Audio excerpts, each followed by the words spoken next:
প্রিয় শিক্ষার্থী, তোমরা যারা আমার ধারার প্রথম ক্লাসটি দেখছো, ওই ক্লাসে আমি ধারার যে সূত্রাবলীগুলো আছে ওগুলো বিস্তারিত ব্যাখ্যা করছি।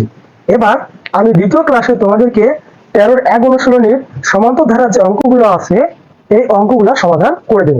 আজকের ক্লাসে আমি তোমাদেরকে 5 থেকে 10 পর্যন্ত যে যে 6টি অঙ্ক আছে এই 6টি অঙ্কের সমাধান করে দেব। তাই তোমরা যারা যারা এই ক্লাসটি করতেছো, প্লাস তোমাদের যাদের ধারা সম্পর্কে ধারণা কম আছে, তারা অবশ্যই অবশ্যই খাতা কলম নিয়ে বসে পড়ো এবং আমার ক্লাসটি দেখো। আমার বিশ্বাস যে তোমরা অবশ্যই ক্লাসটি সুন্দর করে বুঝতে পারবা এবং এই 5 থেকে 10 পর্যন্ত যে অঙ্কগুলো আছে সহজে সমাধান করতে পারবা। তাহলে শুরু করি। আচ্ছা, তাহলে আমরা 5 নম্বর অঙ্ক থেকে সমাধান শুরু করব। আচ্ছা দেখো, 5 নম্বরে যে ধারাটি দেওয়া আছে যে 2 - 5 - 12 - 19 ডট ডট। আচ্ছা, আমরা জানি যে ধারার কিভাবে তৈরি হয়। অনুক্রমগুলোর কমা চিহ্ন তুলে দিয়ে যদি প্লাস চিহ্ন দেওয়া হয় তাহলে ধারা তৈরি হয়। কিন্তু এখানে দেখো তো মাইনাস চিহ্ন দেওয়া আছে না, তাহলে কিভাবে ধারা হলো? এখানে মূলত যা ঘটছে যে শূন্যর নিচে নামছে সংখ্যাগুলো, সংখ্যাগুলো শূন্যর নিচে, অর্থাৎ সংখ্যা রেখার বাম দিকের সংখ্যাগুলো নেওয়া হয়েছে। আর বাম দিকের সংখ্যাগুলো থাকলে অবশ্যই মাইনাস থাকবে। মূলত ধারাটা এরকম হওয়ার কথা যে 2 + -5 + -12 এরকম করে ধারাটি হওয়ার কথা ছিল। আচ্ছা দেখো, এখানে প্লাসে মাইনাসে কি হবে? মাইনাস, প্লাসে মাইনাসে মাইনাস, এই জন্য মূলত সরাসরি এখানে মাইনাস চিহ্নটা ব্যবহার করা হয়েছে। আচ্ছা, আমরা যে নিয়ম বা যে সূত্রগুলো শিখছি ওই সূত্র অনুসারে আমরা কিন্তু এই ধারার অঙ্কগুলো সমাধান করব। আচ্ছা, তাহলে দেখো বলছে এই ধারাটির সাধারণ অন্তর এবং 12তম পদ নির্ণয় করো। আমরা সাধারণ অন্তর সম্পর্কে কি জানি? সাধারণ অন্তর হচ্ছে পাশাপাশি দুটি পদের বিয়োগফল হচ্ছে যে সাধারণ অন্তর। তাহলে আমরা 5 নম্বর সমাধান দিয়ে কি করব? ধারাটি আগে লিখব। ধারাটি কি আছে? 2 - 5 - 12 - 19 ডট ডট। আচ্ছা, তাহলে আমাদের যেহেতু সাধারণ অন্তর বের করতে বলছে, তাহলে আগে আমরা প্রথম পদ লিখব। প্রথম পদ, ধারাটি প্রথম পদ কে এ দ্বারা প্রকাশ করা হয় কত? 2। আর সাধারণ অন্তরকে মূলত ডি দ্বারা প্রকাশ করা হয়, ডিস্টেন্স, অর্থাৎ বিয়োগফল। তাহলে পাশাপাশি দুইটি পদ আমরা কি করব? বিয়োগ করব। তাহলে -5 - 2, এই যে দ্বিতীয় পদ বিয়োগ প্রথম পদ, তাহলে কি হচ্ছে? দুইটাই যেহেতু মাইনাস হচ্ছে, আর আমরা জানি যে সমজাতীয় চিহ্ন সবসময় যোগ করতে হয়, তাহলে -2 আর -5 কি হয়ে যাবে? -7। এটা মূলত একটা উত্তর, এই যে সাধারণ অন্তর বের করতে বলছে। এরপরে বলছে যে 12তম পদ নির্ণয় করো। আমরা n তম পদ নির্ণয়ের সূত্র জানি, তাহলে আমরা জানি দিয়ে লিখবো যে আমরা জানি n তম পদ, যেহেতু 13.1-এর যে অনুশীলনীটি আছে এই অনুশীলনীটি মূলত সমান্তর ধারা অঙ্কগুলো দেওয়া আছে। আর সমান্তর ধারার ক্ষেত্রে আমাদের অবশ্যই কি করতে হবে? সমান্তর ধারা সূত্রগুলো প্রয়োগ করতে হবে। আর সমান্তর ধারা কিভাবে চিনবো? আমি প্রথম ভিডিওতে তোমাদের বলছিলাম যে পাশাপাশি দুইটি পদের বিয়োগফল যদি সবসময় একই হয় তাহলে সেটি হচ্ছে সমান্তর ধারা। আর এই যে আমি 5 থেকে 10 পর্যন্ত প্রশ্নগুলো তুলে রাখছি সবগুলো কিন্তু সমান্তর ধারা। আচ্ছা, তাহলে আমরা জানি n তম পদ সমান a plus n minus 1 into D. এখন আমরা কি করব? এর মান এবং ডি এর মান বসায় দিব। তাহলে যে 12 নম্বর পদটা, যেমন এটা 1 নম্বর, এটা 2 নম্বর, 3 নম্বর, 4 নম্বর পদ এখানে দেওয়া আছে, এরকম করে 12 নম্বর পদটা কি হবে? এটা আমাদের বের হয়ে যাবে। তাহলে অতএব 12তম পদ এর মান হচ্ছে 2 প্লাস n এর মান হচ্ছে 12 মাইনাস 1, ডি এর মান হচ্ছে -7। তাহলে 2 প্লাস কি হচ্ছে 11 গুণন -7, তাহলে প্লাস মাইনাসে মাইনাস, 7 × 11 = 77 থেকে +2 বাদ যাবে, তাহলে -75। তাহলে এটা একটা উত্তর হচ্ছে, এটা একটা উত্তর হচ্ছে। তাহলে এরকম করে কিন্তু আমরা বাকি অঙ্কগুলো সমাধান করতে পারি। তাহলে 5 নম্বর অঙ্কের সমাধান করলাম। এবার আমরা 6 নম্বর এই অঙ্কটা সমাধান করব। দেখো তো এই অঙ্কটা এটা হচ্ছে একটু আলাদা। এখানে বলছে যে একটা ধারা দেওয়া আছে এবং বলছে ধারাটি কোন পদ 392। অর্থাৎ আমি যদি বলি যে ধারাটি কোন পদ 17, তাহলে আমরা হিসাব করবো না? 1 2 3 4, 4 নম্বর পদ 17। একই রকম করে প্রশ্ন করলাম যে কোন পদ 392, তাহলে আমাদের এইভাবে হিসাব করে করে 392-এর কাছে যাইতে হবে। কত নম্বর পদটি আমাদের 392 হচ্ছে। আমরা ধরে নেব যে কি ধরে নেব যে তম পদটি হচ্ছে 392, আর এর মানটা যদি আমরা বের করতে পারি তাহলে আমাদের উত্তরটা হয়ে যাবে। আচ্ছা, তাহলে এবার আমরা 6 নম্বর প্রশ্নের সমাধান করি।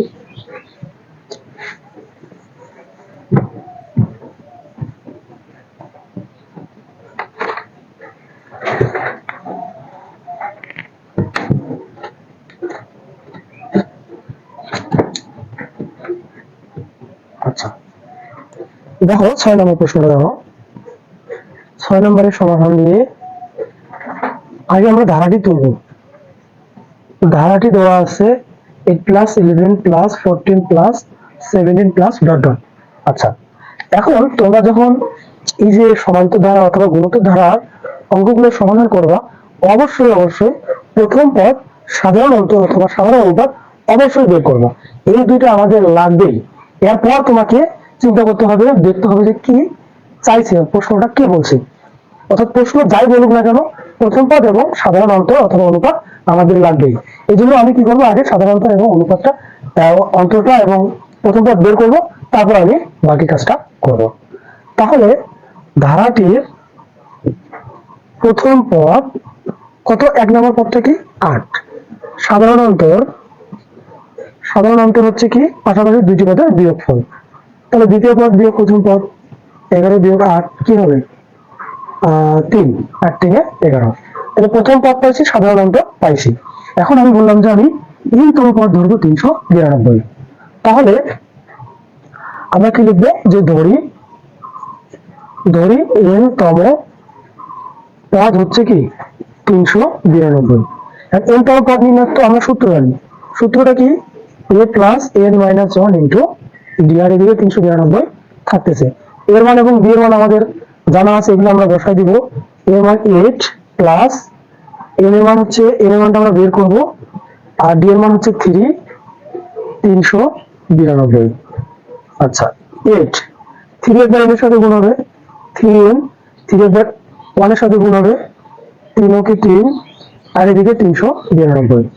এখন দেখো 8 থেকে 3 বাদ দেবো, 5 হবে না? তাহলে 3n, যেহেতু 8 বড়, এখানে প্লাস হবে, প্লাস 5 ইজ ইকুয়াল 392। প্লাস 5 যদি আমি বাম দিক থেকে ডান দিকে নিয়ে যাই, তাহলে কি হবে? অবশ্যই সাইনটা পরিবর্তন হয়ে যাবে। তাহলে প্লাসটা কি হয়ে যাবে? প্লাসটা হয়ে যাবে মাইনাস। 392 মাইনাস 5। আচ্ছা, এখন দেখো 3টা গুণ অবস্থায় আছে, আমি ওই সাইডে নিয়ে যাব, তাহলে ভাগ হয়ে যাবে। আর এখানে বিয়োগ করো, 392 থেকে 5 বাদ দাও, তাহলে কি আছে? 5 থেকে 12 হলে কত? 5 7 12, 7 হাতে 1, 1 বাদ দাও 8, আর এখানে 3। এখন আমরা জাস্ট ভাগ দিব, ভাগ দিলে আমাদের কি হয়ে যাবে? আমাদের উত্তরটা বের হয়ে যাবে। তাহলে 387 ভাগ 3, 3 কে 3, আর 3 দুগুণে 6, 2 আসতেছে 3 9 27, অর্থাৎ 129। এটা মূলত 6 নম্বর প্রশ্নের সমাধান। অর্থাৎ 129 নাম্বার পদটা হচ্ছে কত? 392। এত সমাধান হয়ে গেল আমাদের 6 নম্বর প্রশ্ন। এবার আমরা 7 নম্বর প্রশ্ন, 7 নম্বর অঙ্কটি সমাধান করব। দেখো 6 এবং 7 একই, জাস্ট ধারাটি আলাদা দেওয়া আছে, কিন্তু নিয়মটা সেম। আমি জাস্ট এটা এডিট করে কাজটি করতে পারি। যেমন প্রথমে আমি ধারাটা লিখবো। ধারাটি দেওয়া আছে 4 plus 7 plus 10 plus 13 dot dot. তাহলে প্রথম পদ সাধারণ অন্তর চেঞ্জ হয়ে যাবে। প্রথম পদ 4, সাধারণ অন্তর হচ্ছে 7 মাইনাস 4 ইজ ইকুয়াল 3। আচ্ছা, এইবার একই নিয়ম, এখানে কত দেওয়া আছে? 301 দেওয়া আছে। তাহলে আমরা এখানে কি করব? 301 দিলাম। এবার এখানে মানগুলো বসাই দিব। আচ্ছা, এর মান হচ্ছে কত? 4 প্লাস n মাইনাস 1 ইন্টু 3, কত? 301। আচ্ছা, তাহলে 4 n এর সাথে গুণ হচ্ছে 3, 3n মাইনাস 3, 301 বিয়োগ করলে 1 আসতেছে, তাহলে 3n ইজ ইকুয়াল 301 মাইনাস, লাইনটা লিখি আমি, 3n প্লাস 1 301। এই যে 4 থেকে 3 বাদ দিলাম, 1 হলো। একটা ওইদিকে নিয়ে যাব, অবশ্যই কি হবে? সাইনটা বিয়োগ হয়ে যাবে, প্লাসটা বিয়োগ হয়ে যাবে। আচ্ছা, তাহলে 300 হয়ে যাচ্ছে এদিকে, আর 3টা গুণ অবস্থায় আছে, এর সাথে ভাগ হচ্ছে, তাহলে কি পাচ্ছি? n এর মান পাচ্ছি আমরা 100। এটা হচ্ছে আমাদের 7 নম্বর প্রশ্নের সমাধান। আচ্ছা দেখো,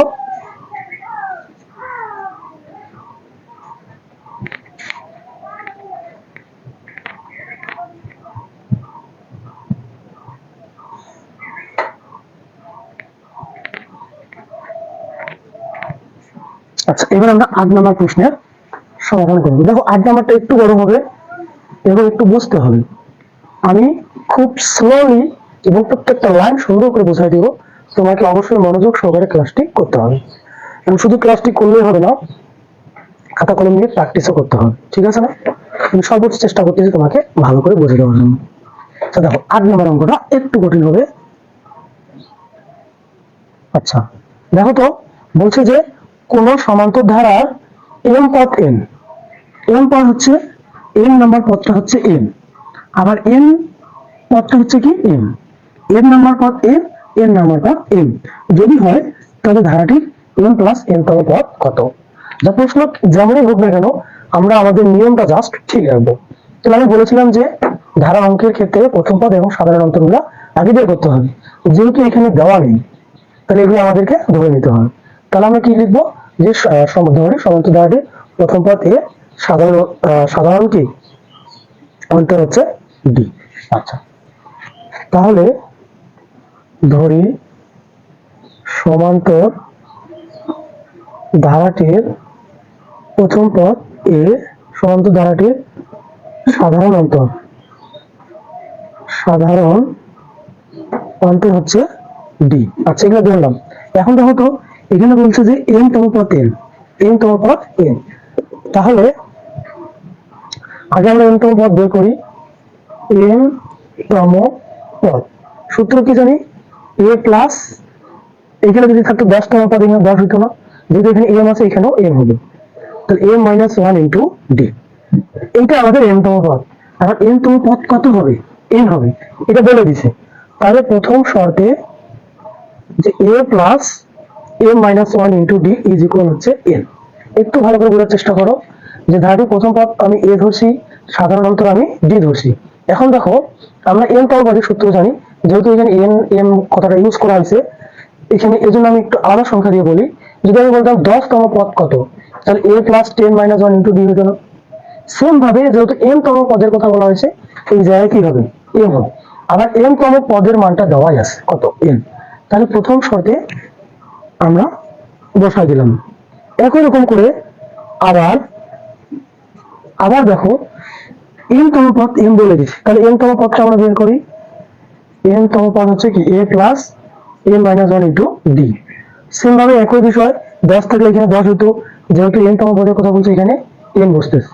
আবার এন তম পদ আবার দেখো এন দেওয়া আছে, তাহলে এটা হচ্ছে আমাদের দ্বিতীয় শর্ত।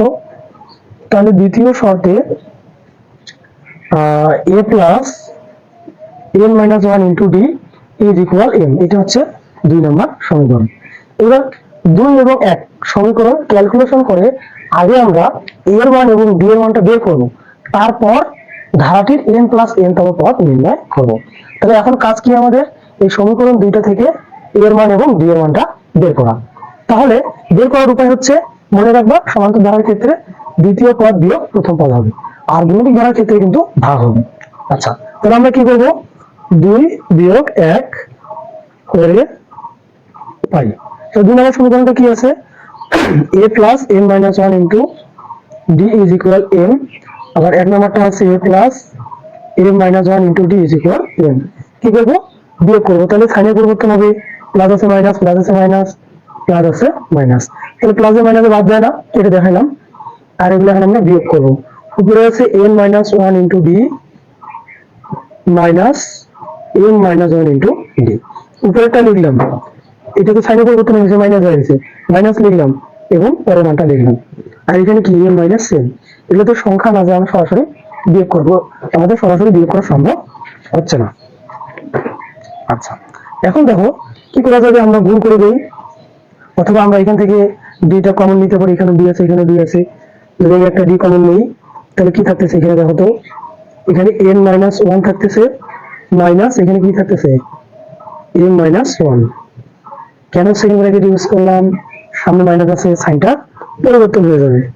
তাহলে d into n minus one minus n মাইনাসে plus one n minus n, তাহলে প্লাস ওয়ান মাইনাস ওয়ান কিন্তু বাদ যায়, তাহলে কি থাকে n মাইনাস n থাকে।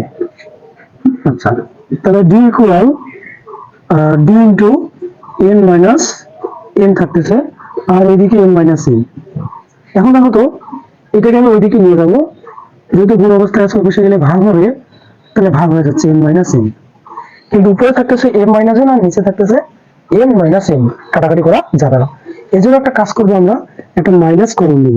তাহলে মাইনাস যখন আমি কমন নিবো, মাইনাস মাইনাসে কি যাবে প্লাস n, আর প্লাস nটা হয়ে যাবে সামনে প্লাস আছে, প্লাস মাইনাসে মাইনাস n, এখানে এক হয়েছে না। তাহলে এটা এবার কাটি দেওয়া যায়, তাহলে ওয়ান থাকে, তাহলে d এর মান পাচ্ছি মাইনাস, d এর মান পাইলাম। এবার আমরা d এর মানটা এক নম্বর সমীকরণে অথবা দুই নম্বর সমীকরণে যদি আমরা বসাই দিই, তাহলে কিন্তু এর মানটা পেয়ে যাবে। আর এর মান আর d এর মান পাইলে তো আমাদের অঙ্কটা খুব সহজে সমাধান হয়ে যাবে। যেহেতু এটা ডিজিটাল বোর্ড না, মিশাই দিচ্ছি, মিশাই দিয়ে আবার করে দিচ্ছি। দেখো, তাহলে এবার আমরা কি করবো, এক নম্বর সমীকরণটা মিশাই দিলাম, এটা সম্ভবত এক নম্বর। তাহলে d এর মান একে বসাই, এক নম্বর সমীকরণটা কি আছে a plus m minus one into d is equal n আছে। আচ্ছা, তাহলে d এর মান পাচ্ছি আমরা কি ওয়ান, তাহলে a plus m minus one into, আর d এর মান ওয়ান দিলাম, এখানে n থাকতেছে, তাহলে a প্লাস, এখন আমরা কি করবো গুণ করে দিব, মাইনাস ওয়ান এর সাথে একবার m গুণ হবে মাইনাস m, আর মাইনাস ওয়ান একবার গুণ হবে, তাহলে মানে যেমন যে প্লাস হচ্ছে এক আর এক গুণ করলে এক আসতেছে। এবার আমরা কি করবো, ব্র্যাকেটটা তুলে দিব, a প্লাস এ মাইনাস হচ্ছে মাইনাস m, আবার প্লাসে plus one is equal n। যেহেতু আমরা এর মান বের করবো, সেহেতু আমরা এটা রাখি দিব, প্লাস মাইনাস এমটা ওই পাশে গেলে কি হয়ে যাবে প্লাস এম, প্লাস ওয়ানটা ওই পাশে গেলে কি হয়ে যাবে মাইনাস ওয়ান। এই যে আমরা এর মান পাইলাম, তাহলে এখানে পাইছি ডি এর মান, এখানে পাইছি আমরা এর মান। এর মান ডি এর মান যেহেতু পাইছি, এখন আমরা ধারাটি এম প্লাস এন তম পদ নির্ণয় করব। তাহলে এখানে লিখবো অতএব ধারাটির এম প্লাস এন তম পদ। তাহলে কি সূত্রটা কি হবে, a plus m plus n minus one into d হবে। আচ্ছা, আমরা কি করবো, এর মান এবং ডি এর মানটা বসাই দেব। তাহলে এর মান হচ্ছে কি n plus m minus one plus a plus n minus one into d. আচ্ছা, m plus one minus one, d এর মান কি মাইনাস ওয়ান। আচ্ছা, তাহলে n plus n minus one গুণ করে দিই আমরা, মাইনাস ওয়ানের সাথে এম গুণ হবে মাইনাস এম, মাইনাস প্লাসে minus N, minus plus one. এবার কি করবো, ব্র্যাকেটটা তুলে দেবো, প্লাসে মাইনাসে মাইনাস এম, প্লাসে মাইনাসে মাইনাস এন, প্লাসে প্লাস ওয়ান। তো plus n minus N plus n minus N plus one minus one সব কাটা যায়, সব কাটা গেলে অ্যান্সার কি আসে জিরো। এটা মূলত হচ্ছে আমাদের ৮ নং প্রশ্নের সমাধান। তো প্রশ্নটা তোমরা ভিডিওটা আরেকটু ভালো করে দেখিও, দেখবা যে আমি অনেক সুন্দর করে বোঝাই দিছি, আমার বিশ্বাস যে তোমরা বুঝতে পারবা। এটা দেখো ৯ এবং ১০ নং প্রশ্নের সমাধান। আচ্ছা, ৯ নম্বরটা দেখো, বলছে এন ধারাটির এন পদের সমষ্টি কত। সমষ্টি চাইছে মানে যোগফল চাইছে। তাহলে যদি বলি দুইটি পদের সমষ্টি কত, ৩ আর ৪, যদি বলি তিনটি পদের সমষ্টি কত, ৪ ৩ ৭, এরকম এন সংখ্যক পদের সমষ্টি কত। তাহলে আমরা সমষ্টি সূত্র জানি, সমষ্টি সূত্র বসাই দিয়ে আমরা মানটা বের করে নেব। তো আমি বলছিলাম কি যে শুরুতে প্রথম পদ এবং সাধারণ অন্তর বের করতে হবে। তাহলে ৯ নম্বর দিয়ে ধারাটি আগে লিখি। ধারাটি হচ্ছে 1 plus 3 plus 7 plus dot dot. তাহলে ধারাটির প্রথম পদ এ ইজ ইকুয়াল কত 1, সাধারণ অন্তর ডি ইজ ইকুয়াল দ্বিতীয় পদ মাইনাস প্রথম পদ কি 2 পাচ্ছি। তাহলে আমরা জানি এন সংখ্যক পদের সমষ্টি। অবশ্যই সূত্রগুলো মুখস্থ করে নিবা। এন সংখ্যক পদের সমষ্টির সূত্র কি জানি, n/2 into 2a plus n minus 1 into D. এখানে আমরা জাস্ট এর মান এবং ডি এর মান বসা দিব, তাহলে আমাদের অঙ্কের সমাধান হয়ে যাবে। তাহলে এর মান হচ্ছে কি 1 আর ডি এর মান হচ্ছে 2। তাহলে 2 কে 2, 2 টা পর n এর সাথে গুণ 2n, 2 টা পর 1 এর সাথে গুণ 2 কে 2 কে 2। আচ্ছা, প্লাস 2 মাইনাস 2 বাদ যায়, তাহলে কি থাকে, এর মধ্যে থাকে 2, এখানে থাকে শুধু 2n। আবার 2 2 কাটা যায়, n আর n থাকে, n স্কয়ার। এটা মূলত 9 নং প্রশ্নের সমাধান, অর্থাৎ সমষ্টি হচ্ছে n স্কয়ার। যারা পদ থাকবে তারপর স্কয়ার করবো, অর্থাৎ যার নাম্বার পদ তার দিয়ে গুণ করবো, তাহলে আমরা সমষ্টি পেয়ে যাবো। এবার দেখো 10 নম্বর প্রশ্নের সমাধান। এবার n এর জায়গায় কি বলছে, 9টি পদের সমষ্টি নির্ণয় করো। একই অঙ্ক, জাস্ট আমরা n এর জায়গায় শুধু কি দেবো, 9 দেবো, তাহলে আমাদের সমষ্টিটা বের হয়ে যাবে। তাহলে এটা আমি এডিট করতে পারি, ঠিক আছে, 10 নম্বর দিয়ে। ঠিক আছে, ধারাটি আছে 8 যোগ 16 যোগ 24 ডট ডট। তাহলে প্রথম পদ 8, 16 বিয়োগ 8, সাধারণ অন্তর 8। এবার 9টি পদের সমষ্টি n 9, এগুলো মানগুলো জাস্ট বসাই দেবো। n এর মান 2 into 8, আবার 9 minus 1 into 8, 9 divided 2, 8 দুগুণে কত 16, বিয়োগ করলে কত হচ্ছে 8, 8 8 64। আচ্ছা, এবার কি করি, যোগ করি। তাহলে 6 4 ধরে 0 হাতে হয়, 4 কে 7, 7 কে 8, 80, 40 দুগুণে 80, 4 লাখ 36, 360। এটা হচ্ছে আমাদের 10 নম্বর প্রশ্নের সমাধান। এতক্ষণ ধৈর্য সহকারে ক্লাসটি দেখার জন্য তোমাকে অসংখ্য ধন্যবাদ দিচ্ছি। তুমি এই অঙ্কগুলো খাতায় প্র্যাকটিস করো, অবশ্যই ভালো করে শিখতে পারবা। এবং পরবর্তী ভিডিওতে আমি 11 থেকে শুরু করে বাকি অঙ্কগুলো সমাধান করে দেবো। অবশ্যই পাশে থাকবা এবং ক্লাসটি ভালো লাগলে লাইক দিবা, কমেন্ট করবা এবং শেয়ার করবা। ধন্যবাদ।